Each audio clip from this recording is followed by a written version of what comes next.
तो जैसे उपयुक्तता को मापने के दृष्टिकोण अप्रोच होते हैं जो यूटिलिटी को मापने की स्थिति बताते हैं। जैसे कुछ अर्थशास्त्री जैसे हिग्स, परेटो, एलन का मानना है कि तुष्टिगुण मापा नहीं जा सकता है क्योंकि ये मनोवैज्ञानिक अवधारणा है। लेकिन अर्थशास्त्र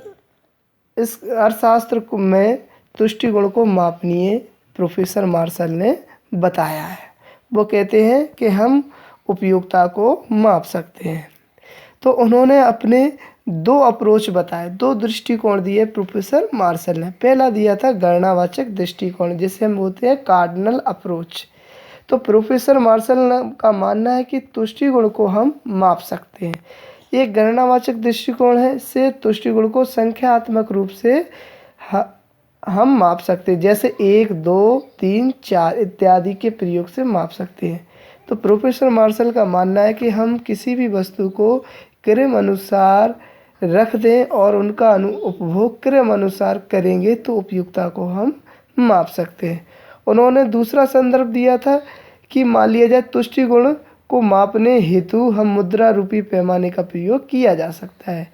किसी वस्तु को प्राप्त करने के लिए कितनी मुद्रा होगी, जैसे मान लिया जाए आम, केला, अन्य वस्तुएं होती हैं, उनके अलग अलग मुद्राएं होती हैं और उनसे अलग अलग उपयुक्तताएं प्राप्त होती हैं। तो इसी संदर्भ में हम उपयुक्तता को माप सकते हैं। तो प्रोफेसर मार्शल ने पहला दिया है संख्यात्मक गणनावाचक दृष्टिकोण, जिसमें उपयुक्तता को संख्या में रखकर वस्तु की उपयुक्तता को माप सकते हैं।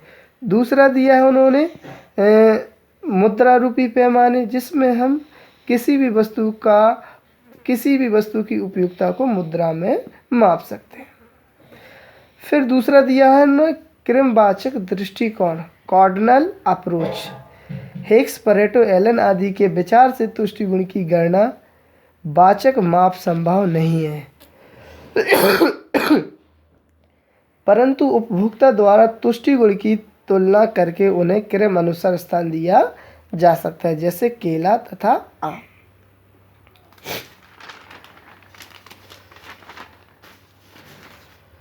आइए अब दूसरा देखेंगे हम उपयुक्तता तुष्टिगुण के माप, मार्जिनल यूटिलिटी।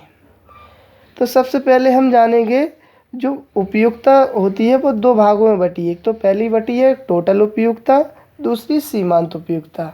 जिसे हम कह सकते हैं टोटल यूटिलिटी, दूसरा कह सकते हैं मार्जिनल यूटिलिटी। तो मार्जिनल यूटिलिटी क्या होता है, जिसे हिंदी में बोलते हैं सीमांत